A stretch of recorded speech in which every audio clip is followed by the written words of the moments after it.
All right, and welcome back to the Get Good Scrub podcast. It's your boy, Cool Guy Fonz, and with our very own Alex Murphy, Marc the That's better. I guess Alex Murphy works a bit more. For those men who are not of culture, Alex Murphy is the real name of RoboCop.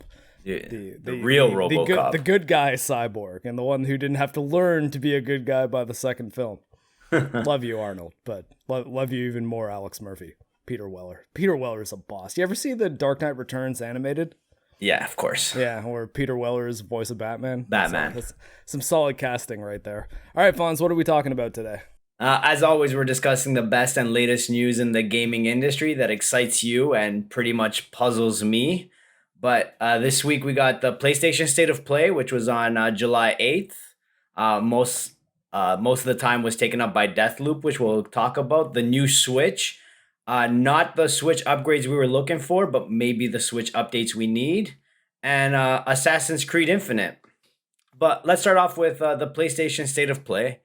Streamed live on July 8th. It was roughly 30 minutes long, which was a lot better than E3's 3 days, because I feel like we got pretty much the exact same information in just a shorter period of time. And I was glad they set the expectation of, they said no Horizon Dawn news, no VR news, no God of War news. So they set it up, they set the expectations to what they were going to deliver. And I felt like it was a pretty good job. Yeah, no, I thought it was a pretty decent conference overall. I mean, the thing about State of Play is similar to the Nintendo Treehouses is they can keep the scope of them a lot more reasonable, because it's not this like you've waited all year for the Sony E3 presentation. And I think that the downside to them is that people often will be expecting there to be more than is actually going to be at them. And I think you're right. Like, Sony did a good job this time specifically. They came out and said, yeah, we're not showing God of War, we're not showing Horizon. This is going to be mostly focused on Deathloop and some of our third-party partners, which basically means that the other games that were shown other than Deathloop, which is hilarious that that's the exclusive, are not necessarily exclusive. They're not necessarily only coming to PlayStation, and they're not PlayStation Studios. What's interesting about Deathloop is Microsoft Game Studios now, because it's a Bethesda game. It's made by Arkane, which is one of the studios that Microsoft now owns, and it is a Microsoft Game Studios game now that is coming out exclusively on PlayStation, at least timed exclusive. I believe it's also coming to PC. Is it only on PlayStation though, or is that, because I thought it was PlayStation coming to PC and PC. as well. What do you think about Deathloop? Let's actually get your thoughts on it first, because I have some things to talk about when it comes to Arkane Studios and Deathloop in particular. So it looks like a pretty good game. I watched the level they were going through, and I got like a lot of BioShock vibes with his almost like magic powers. Like he has telekinetic, I believe. Like he can move stuff around. The only thing I have a problem with is they're going to have to explain why he's in this loop. Like, if it's just going to be like, well, that's the purpose of the game. The story of games really need to captivate me for me to play it. Because if they don't explain why he's in this death loop pretty well, in the end, it just looks like a Cyberpunk game, which will probably be like half the time. But I'd rather just play Cyberpunk because like the visuals are almost the same. And the gameplay is almost the same. So what is going to be different about this versus a game like Cyberpunk? And that's what I'm looking forward to try. It's funny that you bring up Cyberpunk, because honestly, that's unlike anything that I would have been comparing it to before. What I was seeing of this game is that it looks a lot like Arkane's previous kind of mainline franchise, Dishonored. Did you ever play a Dishonored game? Yeah, you gave it to me for free once. Oh, really? Yeah, I played halfway through, and that was probably one of those games I just never got back to playing. Okay, right on. I finished the first Dishonored on PS3, and I played like 10 minutes of Dishonored 2 on PS4, but I think I just wasn't in the mood for that kind of game. So I fired up all three Dishonored games, because, I mean, technically, there wasn't a Dishonored 3, but there was Dishonored Death of the Outsider, which was originally intended as DLC for 2, that they did the Uncharted Lost Legacy or Spider-Man Miles Morales thing and just spun it off into being its own game that you could buy standalone as well. And I was fiddling around with them yesterday, and like, I mean, I know that we can do a Dead Space update later, but how Dead Space still fucks. I think Dishonored fucks at least a little bit. Like it's one of those things that like I was like, man, like the mechanics in this game, like having the blink, which is like your teleport, and in Dishonored 2, you can play as one of two characters, either the protagonist from the first game or his daughter, the Empress, who's like the little girl in the first game. And they have different powers, and Emily's powers are almost like in that game, The Darkness, where you can kind of grab things from far away, but it functions as your teleport, but instead of teleporting from one spot to the next, you kind of move the way like Carnage would, like where these like tendrils just kind of come out and then pull you to where you're going to go. Where I think Deathloop is an interesting opportunity is to take the Dishonored style of gameplay where you have kind of a sandbox where you've got these abilities and you have a target and a goal, and you can approach that goal however you want. But unlike Dishonored, not punish you for killing people, because that is one thing about the Dishonored games. I even playing it over the last couple days, like knowing that I wasn't doing a full playthrough and trying to get a good ending, I was just recklessly killing people, and the death animations in this game are so good that I was like, man, it's so much fun to kill people in Dishonored. Like it sucks though that every time you kill someone, your score for the your chaos rating goes down and you get closer to having the bad ending, as well as making the game more difficult, because at least in the first game there's this infestation of like plague rats, and as you increase your chaos rating by killing people, there's more rats that you have to deal with, that like basically the whole world starts getting more messed up around you, and which is an interesting idea. And again, I think we've touched on this for why I don't like the stealth design of Last of Us 2, but Dishonored, you do have the option to get through the entire game without killing anybody. Like you can get through it 100% non-lethally, and your stealth abilities and being able to utilize non-lethal takedowns, which are harder to do and don't look as nice, will make it so that you can still clear out enemies, but that you won't be actually murdering anybody. So it's like an assassination game, but you can do things like blackmail the target that you're sent to assassinate and get them to stop doing the thing that they were doing, which achieves the same goal politically that you were trying to get with the assassination, but does it in a way that doesn't end with murder. And while that, again, very good game design, and I commend Arkane for doing that, because it's not easy to either write a story that way or design levels in a way where you really do have the flexibility to approach it however you want. But the downside was they've got like really cool melee combat and really awesome animations that you couldn't really have fun with. And their next game was Prey, which, did you play Prey? No, I definitely never played Prey. The reboot of Prey was originally like an id Software game, and then Prey 2 had that. Prey 2, you probably remember, had that really cool Soundgarden cover trailer, like the Johnny Cash, Rusty Cage. When the forest burned along the road. Capture device enabled. And it was like the bounty hunter running through the things, and they canceled that game, which looked amazing. And then Arkane made this sort of more alien Bioshock in space, or like I guess System Shock looking game where you're fighting against these aliens. And I was playing Prey again yesterday, and I kind of gave up on Prey about, I don't know, halfway through, like maybe about 6 hours in. And something about that game just doesn't really click with me. And you have these formless enemies, so fighting them isn't as much fun. But Deathloop seems like it takes the stuff Arkane does really well with combat, and instead of discouraging you from going wild with it, it's absolutely like, no, like, go murder everybody. You can approach things how you want, but this is definitely a game where you've got targets who you have to kill, and then killing them is how to progress the game. So it seems like they might actually be able to use that combat they've been working on since the original Dishonored and let the player really cut loose with it. So in Deathloop, you play as Colt. trapped on an island. I don't know if he is a hitman or an assassin, or he just has to kill these people to get off the island.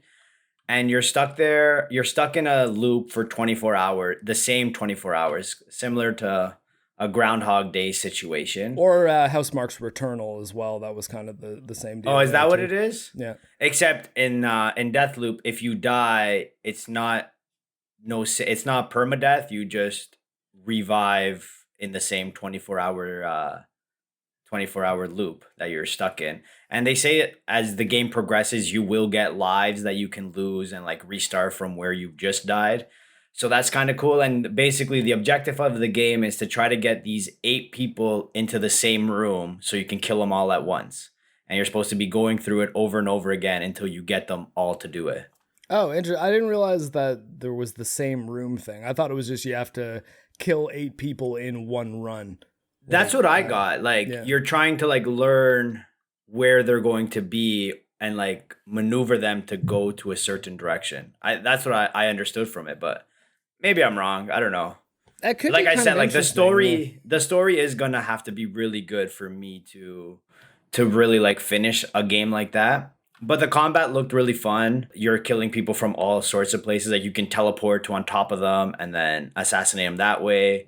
Show up behind them. You can throw them off bridges with your powers. The game looks fun. It looks good. Like we said, created by Arkane and Bethesda. Should be an Xbox exclusive, but instead it's a PlayStation exclusive. So it is pretty quirky the way that came out. But I think it's like kind of commendable on Microsoft's part that they're not just like, well, we're not going to honor that deal anymore. So sue us if you want. We'll see you in court. We have more money than you, Sony. But yeah, so they were just like, nah, like you can have this year of exclusivity on Deathloop and Ghostwire Tokyo, I believe, as well, which is Tango Gameworks' newest game, the people who made the Evil Within games, which is the studio that's led by Shinji Mikami, who made Resident Evil 2 and 4. So like and Vanquish, actually. Vanquish, which is one of my favorite games ever that still needs a sequel, Platinum Games. If you're gonna do something, make Vanquish 2. Or actually finish Bayonetta 3. That is another one of the Nintendo Switch famous title screen games where it's like, we're making Bayonetta 3. Last online 2018. It's like, okay.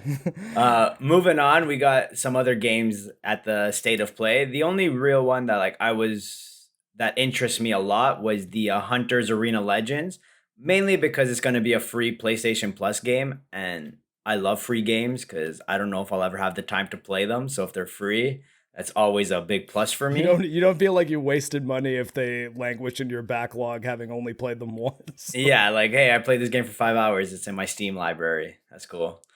So it's a one-of-a-kind melee battle royale. You can play solo or with friends. It looks pretty cool. It's like a fighting game, but you're in this arena of 30 people. Some will be computer generated or AI. Some will be other PvP. It just looks like a pretty cool game. There's a bunch of heroes you choose from. You upgrade them. You customize them like anything. You didn't get a chance to see that one at all? No, I did. It's just I didn't catch it, but in our pre-show, I didn't catch it by the title. Yeah. I think this does look pretty cool. I don't know how much room there is for more battle royales in the world, although this obviously did not seem like just your typical third person shooter battle royale. This does seem like it was going about things a bit differently. Where I think this game will live and die is how well combat between multiple characters at the same time works, though, because a fighting game, or most fighting games, at least except for like Smash Brothers, I guess, and I don't know, Power Stone. I'm trying to think of any other fighting games that was more than one people. I guess the entire wrestling genre, though. But the majority of fighting games are one-on-one, and that's how those systems function the best. It's also why combat in things like Dark Souls games and stuff are so difficult when you have multiple enemies to deal with, because the lock targeting nature of it makes those systems designed primarily for 1v1 combat. And you can do it in a way that makes you do things like unlock the targeting and aim your attacks with the left analog stick in a Souls game, or do it poorly in games that just have it so that you've got a dodge function, and then you'll see an attack coming from behind you and you'll hit the dodge button, but the dodge only registers when it's like an attack in front of you, and you're like, okay, game. So I knew one was behind me, and I started hitting dodge, but I don't think the game knew that I'd like registered that. Like my character needs to first, so the dodge didn't actually count. It makes me wonder how well things will work. Not in the early game when you're finding random fighters at the outskirts and having little one-on-one battles, but when you're at the last 3 people and you guys are squaring off in the tiny zone that's still there and fighting for first place, you know? So Yeah. I guess we'll have to see how they end up doing that and how it ends up working, but it did seem pretty cool. And I guess if it's a PlayStation Plus game, I mean, there's I can download it because Exactly. It's just for the times I play PlayStation multiplayer games, I still have to pay Sony $60 a year to utilize half of the features of the games I already paid them for. But yeah. Like I'm gonna list off some other games, see your opinions on them. So the next one we got is Jet, The Far Shore. I played. I don't know if it's their previous game specifically, but one of their games, Super Brothers is the studio, and they made this mobile game, actually. Funny talking about me not really playing mobile games. Back when iPhones kind of first came out, like smartphones first came out, Super Brothers Swords and Sorcery EP was kind of like this quirky indie game that had almost kind of like Zelda vibes to it. It was a side-scrolling game where you walk around this town and then you go into these little dungeons and fight these enemies, and sort of, I remember it being kind of like rock, paper, scissors combat where you have to like basically decide if you're blocking, attacking, or dodging, and you have those 3 actions and you just kind of time them. And I remember it being pretty good. I remember it having pretty decent music, and I'm pretty sure it made in like not our hometown specifically, but an area around us. I think the Super Brothers people were like students from Guelph University or something like that. And so I don't know if it's those same people that are making Jet. But Jet seemed like a journey type game, like but you're in a spaceship. You're just kind of flying around these kind of pretty environments. And yeah, they related it to No Man's Sky, but with like a less focus on resources and harvesting, but more on combat. Yeah, it seems like the kind of game that you could get high and play for like 7 hours. Get those vitamins in. I mean, yeah, like I don't know that it would be a game that I would want to play necessarily these days, but I know it seemed like the art direction was really good, and it looked like it would be kind of relaxing to play. Next up, we got something you should be a little more anticipating: the Yakuza spin-off Lost Judgment. See, I would probably be anticipating that more, but the first Judgment still doesn't even have an announcement for PC. It's the only Yakuza game or Yakuza universe game, other than the Samurai spin-offs, which are a totally different thing, that hasn't, it's, I think, gotten release on Xbox console as well as PS5, but they still haven't done a PC version for it. So I don't know what's going on with that. It seems like Sega's dropping the ball on that one. But I've been wanting to check out Judgment essentially since the PS4 version came out. So knowing that it's just going to be another one of my Yakuza backlog, that I've played 0, Kiwami 2, and Like a Dragon. But I'm missing the entire middle and all the spinoffs. But what's interesting about Judgment and why Judgment will now be the thing that's for the more old school Yakuza fans going forward is Judgment is still a beat 'em up. So it's a game where you go and it's like real-time fighting game, Virtua Fighter style combat, versus the new mainline Yakuza games, which are apparently, they've announced going forward, going to be more like a Dragon, which is a turn-based JRPG. Now, I like both quite a bit, but I think that where you will fall is which one of their systems you prefer. Because I know lots of people that like action games that don't like the combat in Yakuza. as well as people who don't like JRPGs who like a Dragon, because it's a very flashy sort of kinetic combat system, not unlike Persona 5 is a turn-based JRPG that is flashy enough that it seems to entertain people who'd never thought they would like that type of game. So it's nice that the people who want the old beat 'em up Yakuza games still have Judgment, that series, going forward. Not super nice for PC players like myself who are like, I'd like to play Judgment, but you know, it hasn't come out. It looks like they're doing an English voice though, that I think Like a Dragon, I believe, is the first English voice dub that they've had since the original game on PS2. And I guess Like a Dragon did well enough that they're like, hey, I think paying the English actors to do this is worthwhile. It's making our games much more popular. Have you ever heard of Moss Book or Moss? Moss was a VR game that I know is very well regarded. I never got around to playing it though. It's one of those games though that, being a VR user, I have people constantly telling me like, yeah, you should play Moss, but I'll see it on sales and I'll just be like, I don't know, dicking around his little mouse. Like, seems cute, but it's probably one of those things like It Takes Two, where on paper you could say, hey, It Takes Two, it's this game where you play as this like divorcing couple and they get turned into toys and you have to run through the house like your Toy Story characters and work together in order to succeed. I'll be like, sounds kind of stupid. But then Xray Girl and I play it and it's like, oh man, this game's actually like incredibly fun. I have a feeling that Moss would be another thing like that. So while I'm saying like, I saw that, it looks kind of silly, it doesn't seem like it's for me, I appreciate that. I'm sure if I actually played it, I'd be like, oh, okay, this is why people say this is so good. I haven't played it, so I can't really speak to it.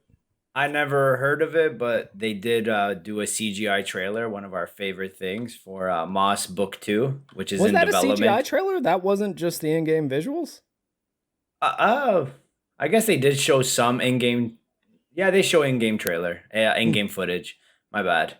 I just thought it was just I thought as a debut trailer, they would have just shown like cinematics, but no, they show gameplay. Well, I think in the state of play, like all these games are supposed to be coming out relatively soon. And that's sort of why the state of plays are more focused and not like, hey, here's a CGI clip of God of War. Like you can see Kratos picking up the hammer of Thor, and that's and then we're going to cut to black. Like I think that the whole thing with state of plays is that they don't want to just do that. So they want to show you, I guess, the state of play.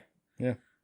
Moving on, we got, I guess, one of our favorite developers, Kojima, showing off more of Death Stranding Director's Cut, which I guess to both of our surprise is actually more than just like added content. It looks like it actually is. There is more to this game than we thought there would be. It seems like they added an entire racing game.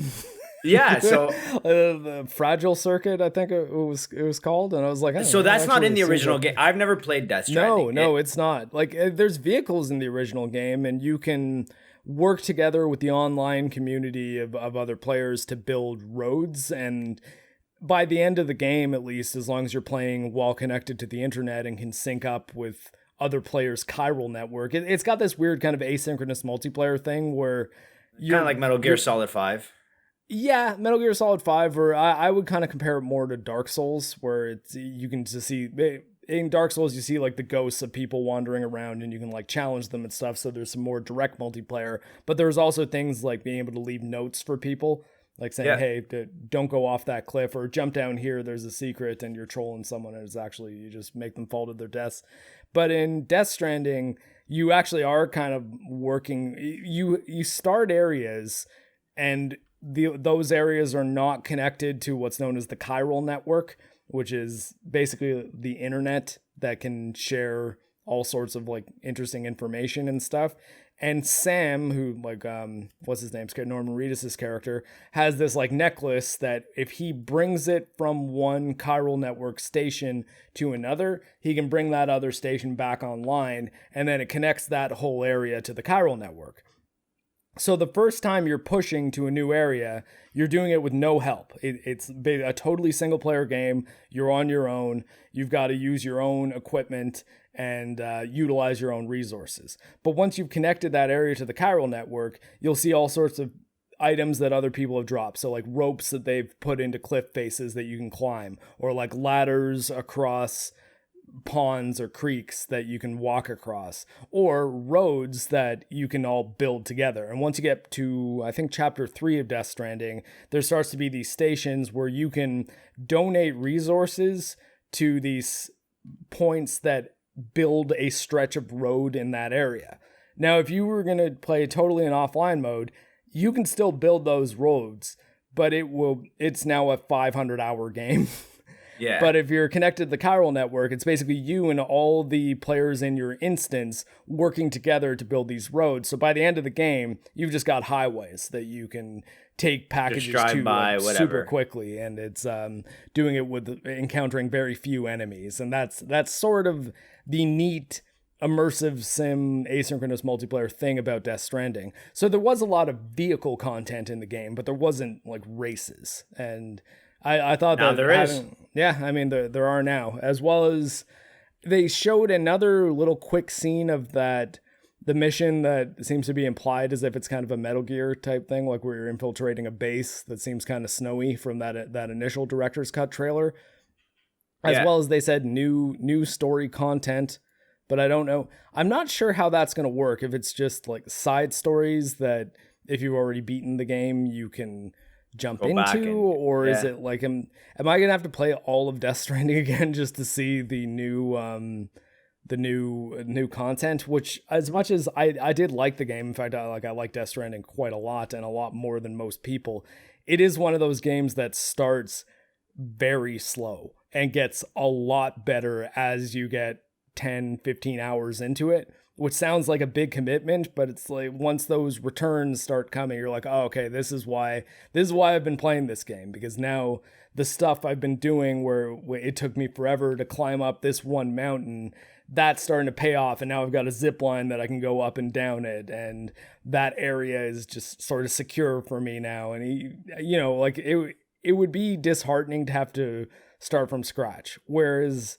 if it's like you can pick up, I don't know, from a save file a couple things before the ending, because I don't really want to spoil too much, but by the ending the game isn't the same, so it couldn't take place afterwards, otherwise it wouldn't really make a lot of sense. But did you play on PlayStation or PC or both? I played technically both. I played about 5 hours of it. I got to the end of chapter 3 on PC, on PS4, and then I played the hell out of the game on PC. I think I've got like 50 hours, 60 hours on it in PC.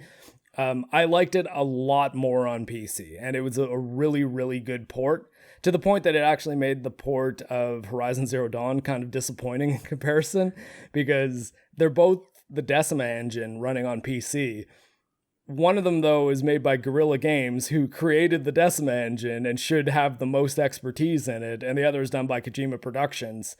And Kojima took Guerrilla's engine and made a better PC port with it than Guerrilla did themselves, and it still blows my mind. I'm just like, wow, that guy, that guy's team is just really good. And that's probably why Microsoft wants him. Because in other news, he did sign a letter of intent with Xbox Studios to maybe create a game for them exclusively.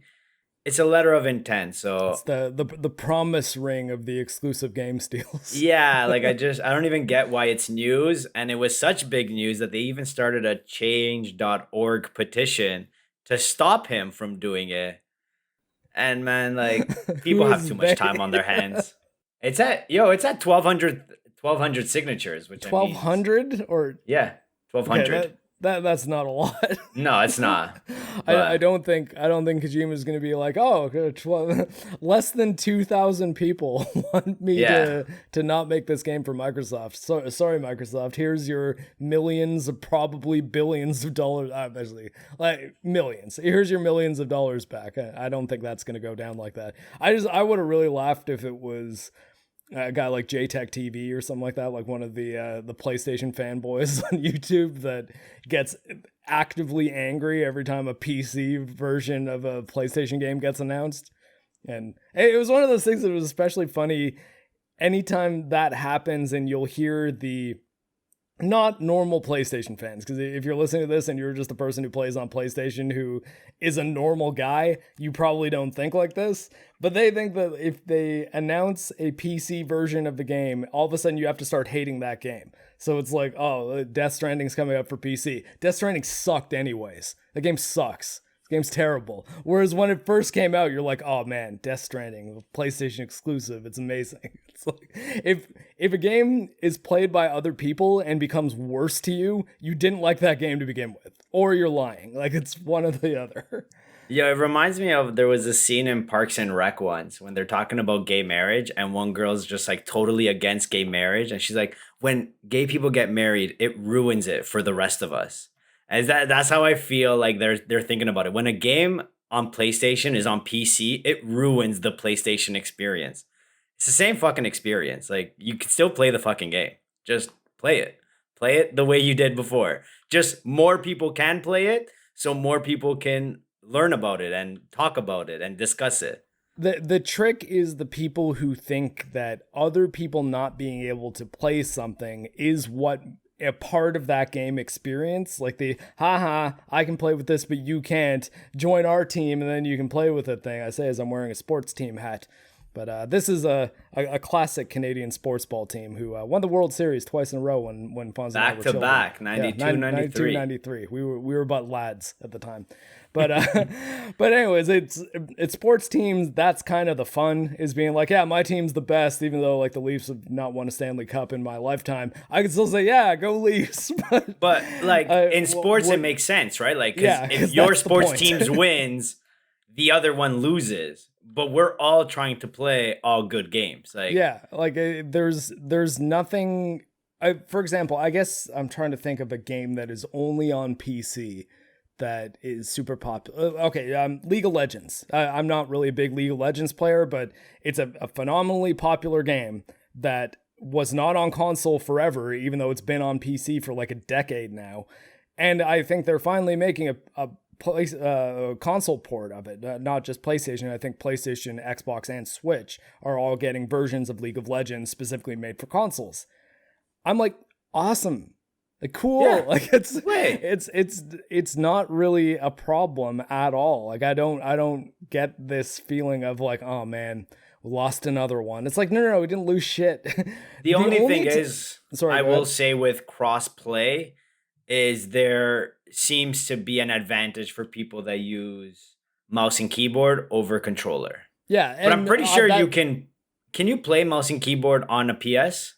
Depends on the game, but for Call of Duty, yes. Both Xbox and PlayStation, you can hook a mouse and keyboard into your USB ports. It might involve having to play at a desk, but I mean, do you have a computer monitor? Because it probably has an HDMI port in it. So if you really want to like stay competitive against the crossplay players, then you can do that. The thing is, almost every single game that has crossplay has the option to turn crossplay off. So it's why like every time it's like, oh man, I hate playing with PC players, like super crossplay. It's like, just turn crossplay off then. Like if you're that adamant about being like, I only want to play with people on the, I think it's the same input method as well. So you can say, I only want to play with mouse keyboard players, or I only want to play with controller players, regardless of what platform, or just say crossplay off entirely. And I think if they give you those options, then you don't really have much to complain about. But it's the idea of like, these are my toys, you can't play with them. That I don't understand that at all. I'm just like, why is that a thing? It's like, oh well, like why did I buy this thing then? And be like, well, I mean, so you could enjoy it, and you did. And enjoy it any way you want, but don't stop others from enjoying it. The one circumstance in which I can kind of see where like console players are coming from with that is actually with Horizon currently now. Because if you go on Twitter, any post that Guerrilla makes about Horizon, you will have 500 comments with people being like, where's the 60 FPS patch for PS5? And the reason why I can kind of sympathize with that a little bit is because I can play it at 60 FPS on PC, but the people who bought it on PlayStation and can play the PS4 version on their PS5 don't have access to all the upgrades that the PC version has. And now that it's been patched and is more stable, the definitive way to play Horizon Zero Dawn as of today is on PC, and that does suck a little bit for the PlayStation players, especially when they have access to hardware which could run the game the way at least a high mid-end PC can run it. So it's that does seem like, okay, Guerrilla maybe gave the PC a bit of a bonus and is leaving you guys in the cold, but that's kind of the only situation in which I can that's see Guerrilla, being that's upset. Guerrilla's fault, not PC players' fault. Yeah, and it's not necessarily, the solution isn't so get rid of the PC version. It's like, no, bring the PC version's improvements just over fix to the console. PlayStation. Besides that, was there anything other games at the PlayStation State of Play that piqued your interest? No, but I guess while we're on PlayStation, before we move too far from this, because actually it's similar when we're talking about upgrading and stuff. Did you hear about the Ghost of Tsushima stuff? So they're also making like kind of like a director's cut of Ghost of Tsushima. It's gonna be like downloadable content for the game, but that's pretty much all I've heard from it. Why would you? So here's the controversy: it's that it's basically, effectively, it's $20 DLC for Ghost of Tsushima, which, considering especially the amount of free content they patched in with like the whole Legends mode, I think $20 for a whole other island to explore with the DLC, perfectly fair. The trick is, it's $30 on PS5. And it will have a bunch of new features for PS5, like controller haptics and stuff like that, 3D audio. And I think actually most importantly is they're actually going to do the Japanese lip sync, which was the weirdest thing about if you tried to play Ghost of Tsushima, the launch edition in Japanese, it would be the English voice animation. Really? Yeah, it would be the English voice animation, but with the Japanese voice. So you'd be like, oh yeah, let's watch the definitive Kurosawa game experience and play in like the black and white mode and with the Japanese audio on, but they look like they're poorly dubbed. It's like you hear them speaking in Japanese, but their lips are moving like this. They eventually fixed that because I didn't notice that at all. Did you play in Japanese? Yeah, of course. Oh, with okay. I played in Japanese with subtitles on. Oh yeah, well I mean at least I forget. Actually, my Yakuza Like a Dragon review, I did capture some footage of like the lip syncing being really bad because I heard about that and I was like, oh man, that's a weird oversight. But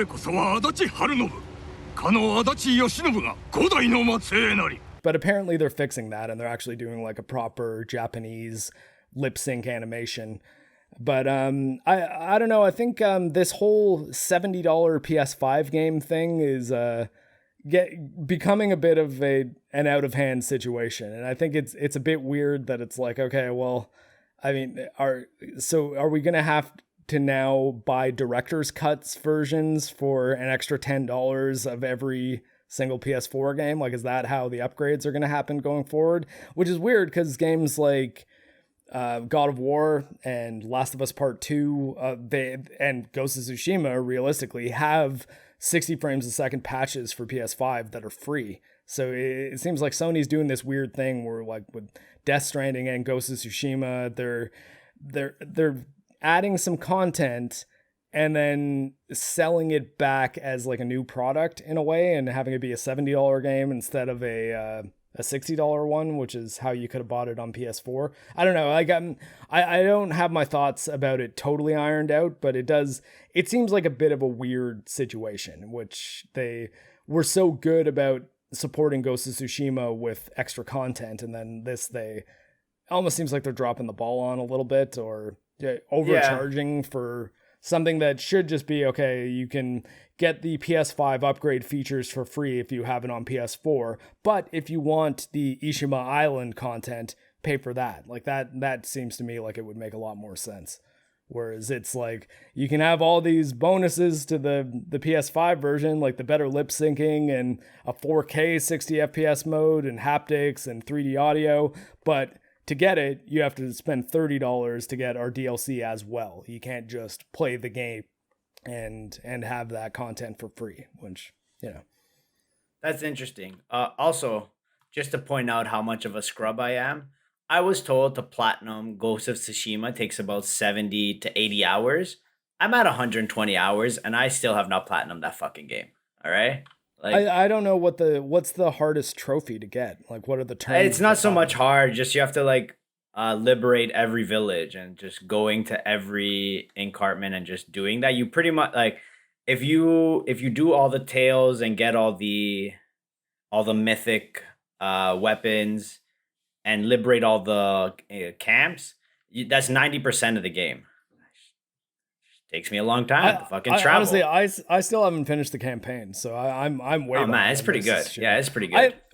I've got to be the only person. I really think. Yeah, that's like the one game that everyone says they've completed. Well, no, I might be the PlayStation. only one though that I've like with you. I finished the raid for Ghost of Tsushima Legends, but I haven't finished the campaign for like the single player story. Wow. It's because at the time that Ghost of Tsushima came out, I wasn't super keen on playing it because I knew PS5 was coming out in a couple months, and I was like, I feel like this game's just going to run way better on PS5. I was right, by the way. It does run a lot better on PS5 and looks incredible, even without the director's cut bonus. And I don't know, I because it's never been at the forefront of my projects to be like, I'm going to make a video on Ghost of Tsushima, I haven't got around to it. And then the last time I went back to it, I lost like 3 hours of progress, and I think that was very disheartening because it's actually because of that, because of the Yakuza review, I wanted to play the intro of the game because I knew there were cinematics where you'd have close-ups of faces because they're introducing the characters, and so I did it with the Japanese audio to make my point, and then found out I lost my autosave that was much further on in the game and had to revert back to my last manual. So. Make several manual saves always. It's a lesson I still haven't learned apparently after like 37 years of gaming. 31, I guess technically. I started gaming when I was like 6. Moving on, we got the new Switch announcement. Larger 7-inch OLED display, an improved kickstand, larger storage. Not the Switch Pro we thought would get announced, but some minor improvements if you're jumping on the Switch bandwagon nowadays. You have a Switch, right? I do, and actually, Xray Girl wants my Switch so that she can start streaming Switch games because she has a Switch Lite, so she can't dock it and therefore can't hook it into a capture card, which means that my Switch is the only Switch in the house that can be streamed or captured. And so I'm sure you've heard this before, but happy wife. Happy life, bro. Oh yes, indeed. So that happened. Oh, also, I guess new house, by the way. So this is why it looks different behind me. This is still like 80% set up. Still about 20% to go. I've got some things to happen with the speakers there. I might change some of the lighting in the back and make it a bit brighter so you can see what's going on behind me. But there is nice big home theater TV and my other PC there it is. That can capture console games, and a couch that's directly behind me here that I'm hoping Xray Girl and I can do like couch co-op streams on. I just gotta get a microphone and a camera over there, and so it might be some time before that stuff's set up. But I'm loving not having to share walls, so I can yell and not have to worry about pissing off my neighbors. But but going back, she wants to stream she wants to stream Switch games. Yeah. So I was basically waiting on this announcement, and she kept on saying, hey, should I just buy a Switch, like a normal Switch? And I was like, I hear they're going to announce a new model, so let's wait on that, and I'll get the new one and then just give you mine. And I was really hoping it would be the new model I could get to let me play like Astral Chain at 60 frames a second and maybe Breath of the Wild, not on my PC, but at good performance. But apparently Nintendo wants to make it so that the only way you can play 60 FPS Breath of the Wild is if you emulate the Wii U version on PC. I'll be fair to Nintendo. There is a glass half full side to this for Switch players. And that means that you're not going to have the PS4 Pro, Xbox Series X problem where towards the end of the generation, it started to seem like games were specifically made for the PS4 Pro and the Xbox Series X Xbox One X and would kind of run on the base models, like run sufficiently enough that you could be like, well, this is a game, but it really didn't seem like they were running well. So this at least will keep the hardware target for Switch games consistent for, I mean, really, who knows how long, because the Switch was not powerful hardware when it released. So, I mean, when you have what was basically a mid-end tablet that came out in 2017, and we're halfway through 2021 now, the Switch hardware is starting to look really long in the tooth. Now, I mean, you've probably seen like on Geeks and Gamers, if you know me through that content, Jeremy was like, well, like, yeah, this is the perfect thing to do. Like the Switch is selling like crazy and no signs of slowing down. So why would they compete with themselves on hardware? And I'm like, yeah, but I mean, they also did make the new 3DS, which was like a new revision of 3DS hardware that not only ran games better, but had exclusive games. Like Xenoblade Chronicles X was exclusive to the new 3DS. You couldn't play that on the standard model. So it's not like Nintendo never does mid-cycle revisions that have significant hardware bumps.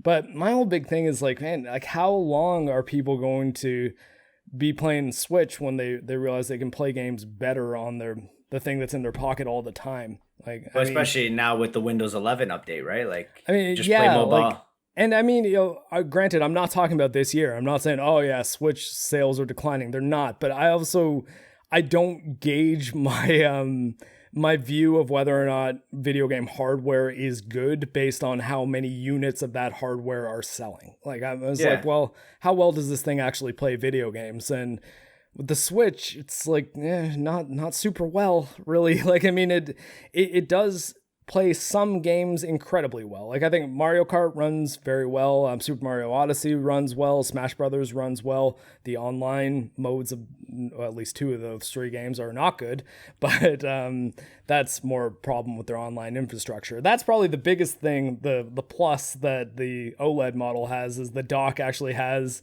a hardline Ethernet port in it, so you can connect to the wall as opposed to Wi-Fi. And any advantage you can give yourself with a Nintendo online multiplayer game, probably a good thing. I do have socialist a USB. Propaganda games. The socialist propaganda games that is Mario Kart. Fucking shit, man! Fuck, man! Are you joking, man? Are you for real? Blue shell, red shell. Fuck, man! And if somebody gets an Xray girl gets a bullet and win it. Fuck this goddamn game, man.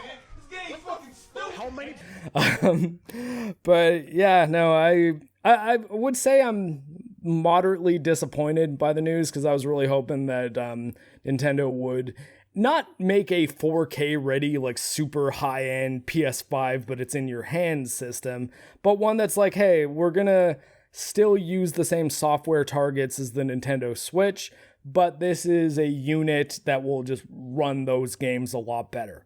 But like this will carry you for the next couple years. Instead of a hardware that's dying out, we're going to introduce new hardware that'll keep us going for a couple more years. So we don't have to release the Switch 2 in 4 years where all your Switch games are now useless because you'll have to buy the Switch 2, right? Oh man, I really wonder if whenever Nintendo does get to the point that they're like, okay, now the Switch is ancient, we do have to make a new one.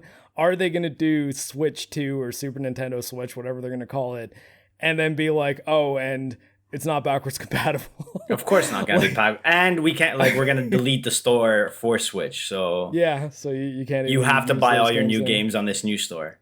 Probably seems like something Nintendo would do. I mean, I really hope they don't. I hope that, especially with Sony moving into like, yeah, no, you can just play all your PS4 games on PS5 except for PT, which you can't.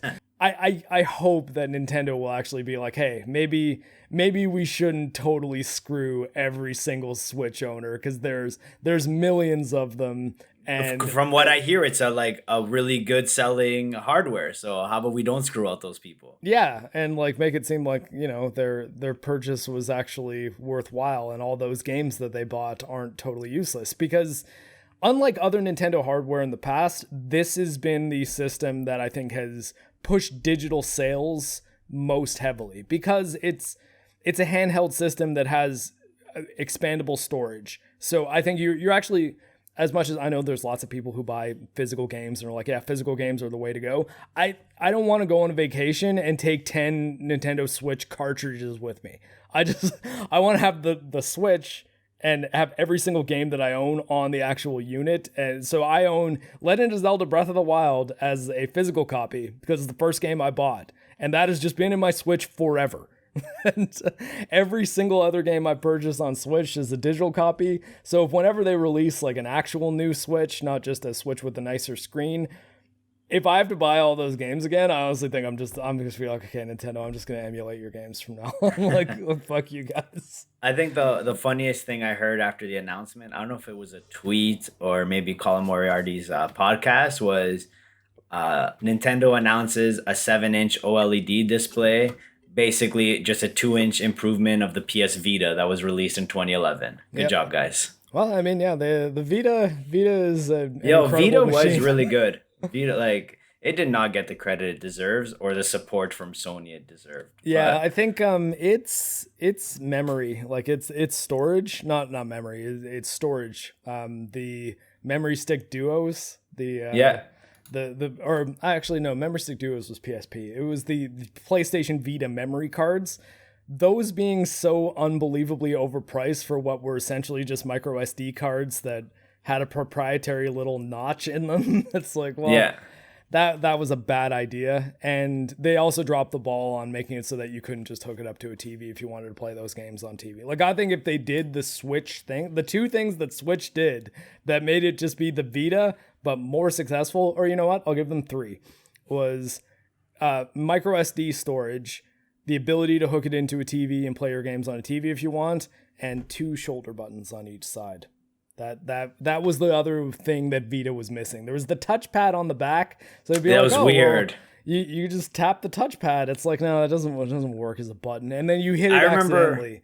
Like, Yeah, FIFA, which I don't think you ever played, but like FIFA on Vita was so weird because you had to aim with that touchpad in the back. oh yeah, And I was like, how am I ever gonna, like, I wasn't good at aiming already. And I'm like, in the middle of the game, you have to like aim with like your finger that you can't even see what you're doing. I was like, all right. I remember there being a few uses of the rear touchpad that I thought were cool, but I don't remember the examples of them yet. But I remember thinking like, oh, this is kind of neat. I just can't really recall. Cool idea.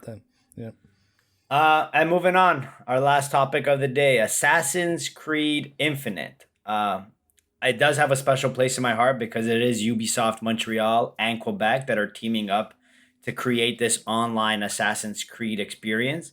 There's not much details to actually talk about. They've just announced it.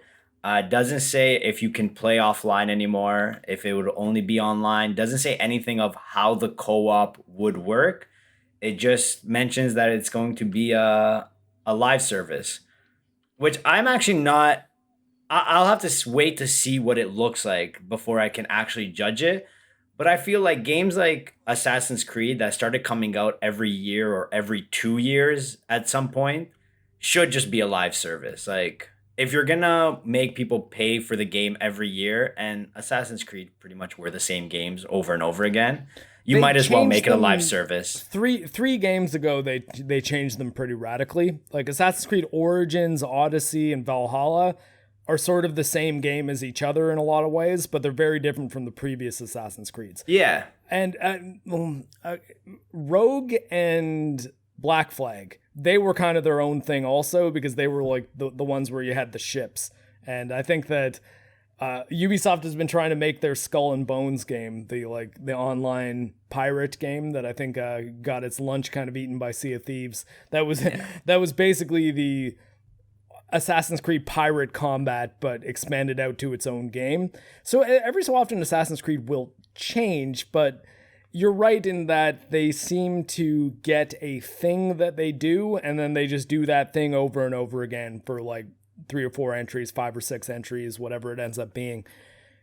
I think that it would be a better idea for them to just take a break on Assassin's Creed, or take more time between each entry and still make them like a single player experience that's good, but not try to crank one out every year or every couple years.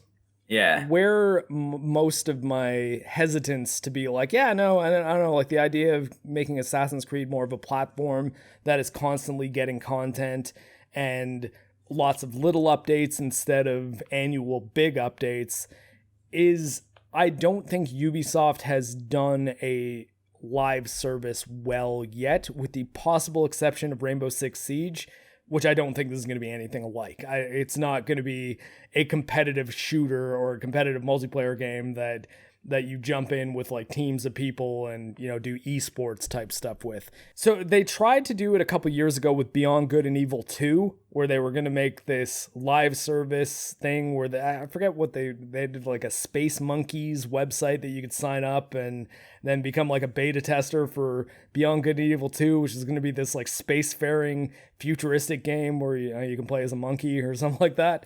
And that game's just totally dropped off the map. Ghost Recon Breakpoint tried to be a semi-multiplayer co-op third-person shooter live service. That was like notoriously glitchy and had some like really bad monetization things that turned most people against it immediately. And I guess The Division is pretty solid, like not incredible. I haven't loved the Division games. I've had fun with both of them, but I never stick with them. I never got into the Division nearly as much as I got into Destiny when I was playing Destiny regularly.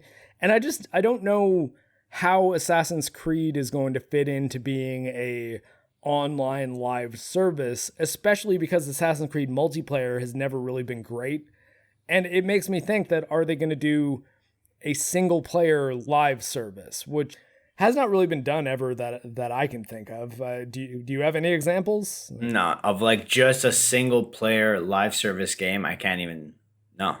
Because everything else is multiplayer, right? Like that's the whole point of the live service. Well, I mean, if they do things like their XP boosters and stuff that they've been doing over the last couple Assassin's Creed games, where people will, I think, rightfully call them out on when they're like, hey, so do you slow down the progression of these games to make me want to buy the XP booster? And I always kind of joke that, like, no, the classic Ubisoft executive line to that is, no, I'm so glad you asked. The XP boosters do not affect normal progression at all. You can play the game as well as you'd like. We haven't at all made it so that you're psychologically nudged into giving us an extra $10 to play this game. We just want to give players options for if they don't feel like they've got enough free time to put 100 hours into beating this game. If you want to do it in 30, just give us an extra $20 every couple days, and that'll get you there. And it's like, it's some good lawyer talk, like surprise mechanics. Time, if the game's free, and it's just like, okay, you can wander around this Assassin's Creed world and maybe have one 5-hour campaign with like 6 missions or something like that, you can just play for free. But if you want to do the main story, you can pay $20 and then play like the whole rest of the story. So I have like almost like the Doom model, original Doom, where you can get Knee Deep in the Dead for $5 at the gas station on a 3x5 floppy disk. This was the thing that you could do. But then if you wanted to get Shores of Hell and Inferno, the other 2 episodes, you had to pay basically a full video game price for those. And I think that adapting that into a live service would work and would be a lot more easy to swallow things like XP boosters. If it's like, well, yeah, you can buy a $10 XP booster or you can ignore it and then grind, but also the game's free, so why don't I just buy this $10 XP booster? Yeah. So like, I don't know. Like I think sometimes you'll have more time to grind, sometimes you don't, but you want to get like the end game content, so you want to pay for the XP booster. If they do something like very similar to the Ghost of Tsushima raid that we just talked about, like just keep adding to those raids, like every couple months, like it's a new DLC comes out where, because you played the other parts of it, not just the raid, but there was also the horde mode. There was also the you have to play the horde modes and the story missions in order to get ready for the raid. So like if Assassin's Creed just kept coming out with things like that you can do with 3 people, 4 people, 6 people, it could be pretty good. Like Assassin's Creed has lasted all this time for some reason. Like people love playing those games and love buying them every year or every other year. So I don't see why not do it a live service. It'll just be how is it played and the value you get from this live service. That is going to be like the telltale. Yeah, right? We're a few years away from this too. Like I think that they just finished Valhalla, and Valhalla kind of limped across the finish line. Like Ashraf Ishmael, who directed Black Flag and Origins, was the director of Valhalla, who got, I think he got Me Too'd or something, and he got fired like right before the game came out. So that game came out with not having a director for the last few months. So I think that them saying like, okay, we're gonna, instead of leapfrog the teams every year, we're gonna take a bunch of time and make a brand new project that's gonna take the series in a new direction. They might have something. Like I'm not just gonna be like, oh, like Ubisoft sucks, therefore this is gonna be bad for sure. I just I don't know. I guess we'll have to see how it pans out. Yeah. Like I said, like I'm gonna give it a chance. And you know what? I've learned also from the Destiny launch and the No Man's Sky launch, like even the launch won't even be definitive for me. Like I'll see if it's a live service, we'll see what it's like after 3 months, 6 months, right? Like the launches of those games were horrible, but they brought it back at some point. So we'll see. All right. So I guess, does that wrap it up for today? Well, we need to, I think, start our new segment, which is Dead Space Update. Oh man. So since we started talking about it, I've been playing through it. I think I'm on chapter 4 right now. It's an amazing game and still plays pretty well. I think there was something messed up with your game because you mentioned how you didn't get the prompts for keyboard and mouse, but I did for Zero Gravity. Yeah? It told me where to click and what to press, and even all my controls are in keyboard and mouse as well. Like you said, man, that game still fucks. Like that game still fucks. Yeah. I've not used any sort of walkthrough yet.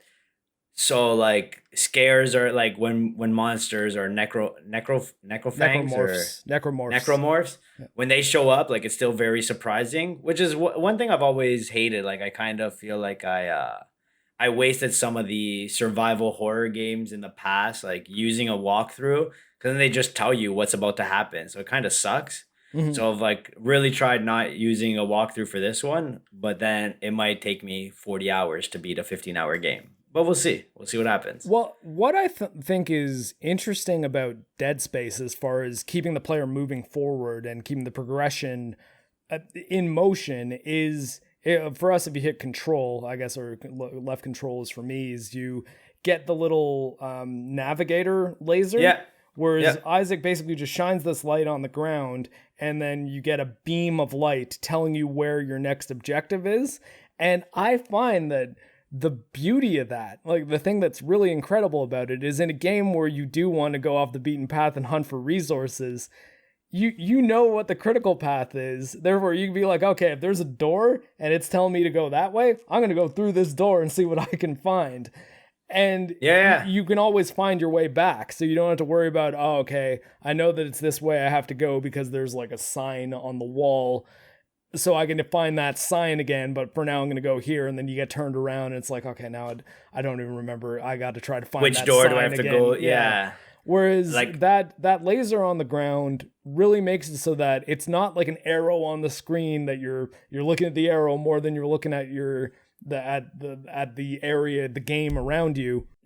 Not only that, but sometimes I have a problem with just like the floating waypoint that goes through walls. So you don't even know, like you're walking up to a wall and you're supposed to find the other way around it, but like the waypoint is just straight in front of you, and I'm like, okay, so like this is a horrible waypoint.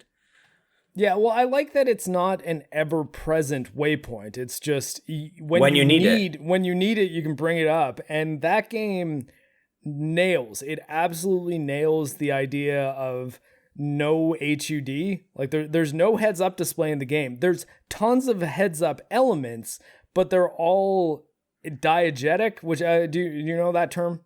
I'll explain it just so in the event that anyone in the audience, because that is kind of a film school term, so I don't want to sound like I'm being pompous or elitist at all. Diegetic means within the game world or movies world. So when you're hearing, I don't know, let's try to think of a good music cue in a movie. When you're hearing Freebird during the church fight in Kingsman,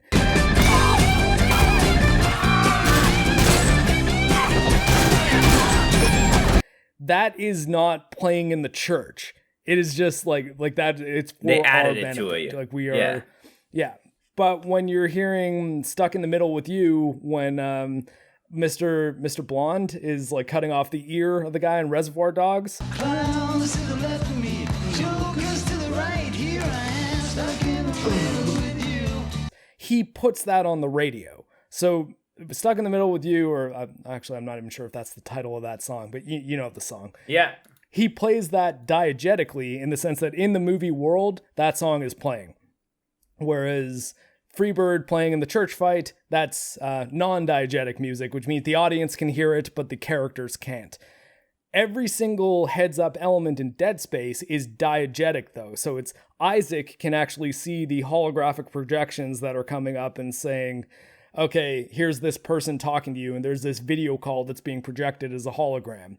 Or this laser is showing the waypoint through the thing. Or your ammo is being displayed on the actual weapon.